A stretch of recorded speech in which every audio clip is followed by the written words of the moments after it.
Alright, this is Jean, and I'm back, and I wanted to do a video of me giving new wood an aged look. I had not done this yet, so I wanted to get this done. This is actually a custom order through my Etsy store, and the gal wanted the old beech picket, fence pickets. Now the problem is I didn't have the reclaimed wood in the size that she needed, so these are actually new pickets that I got at our local big box hardware store, and we actually went over and sanded them, because when you get these pressure treated pickets from the store, they have this chemical treatment in it that's kind of crusty and bumpy and nasty. On the old fence pickets, they're pretty smooth. They've got a nice smooth surface. So what we did was we sanded them down. And you can still see there's a little bit of this green, chemical type stuff in it. I don't really like working with pressure treated lumber, but sometimes, it's good for signs and stuff that are going to be hung outside. And if it's leftover lumber that my husband has collected, I'm going to go ahead and use it, because then it's not going into the landfill. Well, anyway, so when you have to use new wood, like I am in this project, you have to give it that aged look. Let me get an old piece of picket and I'll show you. Here we are.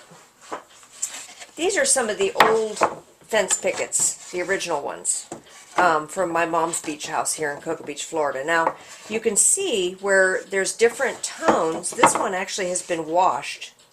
I think bleach was used on this, so it's a lighter shade. And then this is one of the original ones where I just washed it, but I didn't want to get rid of this nice gray color. So what I want to do is I want to get this look for this particular project. So there's lots of different shades of grays and browns. So what I do to get this look is I have a mixture of acrylic paints. I've got the gray tones, I've got some brown, and I've got some white. I've got plenty of water. I've got my water bin right here. And what I do is I just kind of make a sloppy mix of the browns and grays and whites. I'm going to move this out so it doesn't get damaged. And I get this little combination on my brush. You can see how I'm leaving it solid like that. And then I just start brushing it on. And I add water. It's very sloppy. So it's like a wash of these colors. Okay. I'm going to grab some more brown. And what I'll probably end up doing too with this is adding black.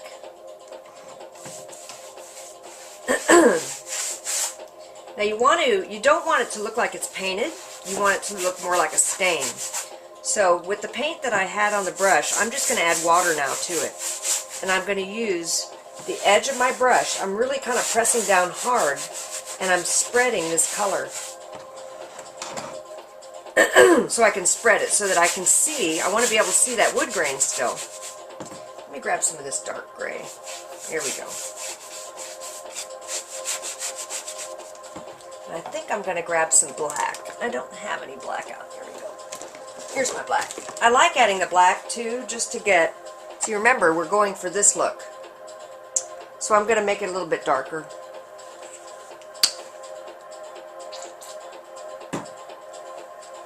Add a little bit of black.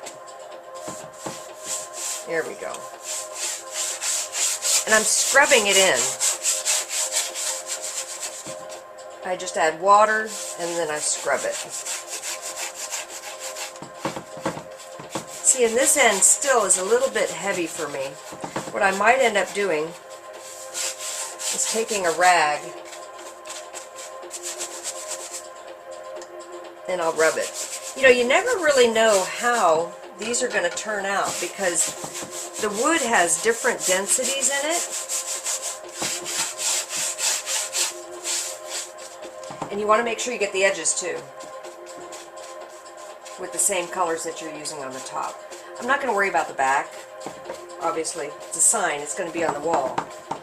So I'm not going to waste my time and effort on the back. But you want to get the edges. That's very important. Now let's see if I take a rag. Old t-shirts are perfect. And rub it. There we go. Now see how it's got that funny little texture going in it? This is the look that I'm going for. So what I think I'm going to do, I'm going to add some browns. That dark brown. And I'm just going to kind of brush along with the grain and just kind of let it float on top. And I like that black too.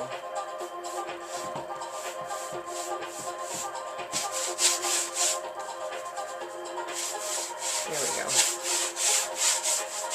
See, it's all kind of a layering process. And you just kind of add colors and paint until you're happy with it.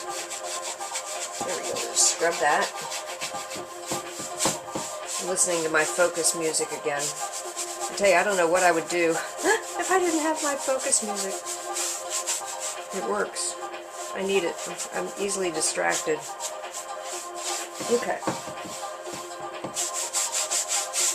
Yeah, see, I kind of scrub that out a little bit, like that. Do a little bit of a wipe. I don't want to take off too much. Here we go. There. And that looks like that's going to get as close as it's going to get as far as the shade that I want to get on this one. See, there's the look I'm going for. And actually, that's pretty close. That's not bad. So anyway, I'm going to work my way down. And what I'll probably end up doing too is another thing I can do to kind of get that look. And you know, really you don't have to be,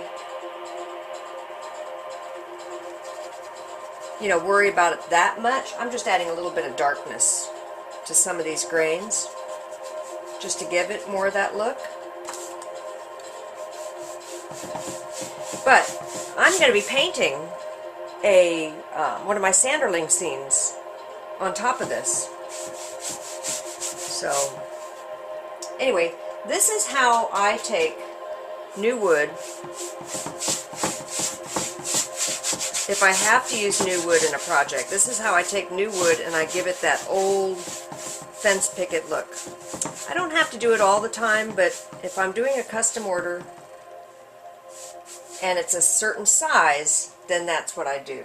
Now I like how this turned out because each piece of wood looks different. And because it is. I mean, it's got a different type of grain, it's got different chemical variations in it, so it does look different. So I'm pretty happy with this. I'm going to work my way down the rest of them, and then I'll be ready to start on this project for this gal. But anyway, that's how you add an antique fence picket look to new wood. Blacks, grays, browns, whites. Get a nice big brush. I love my good Purdy's. Boy, this has been through a lot, hasn't it? Lots of water. Put the paint on, spread it on evenly, and then use your water to wash it into it. Use the edge of the brush, scrub, and that will help you spread that paint. And then add water and add paint as you need until you're happy with the results. And it'll probably change a little bit too when it's dry. So anyway, that's how you get the antique wood finish.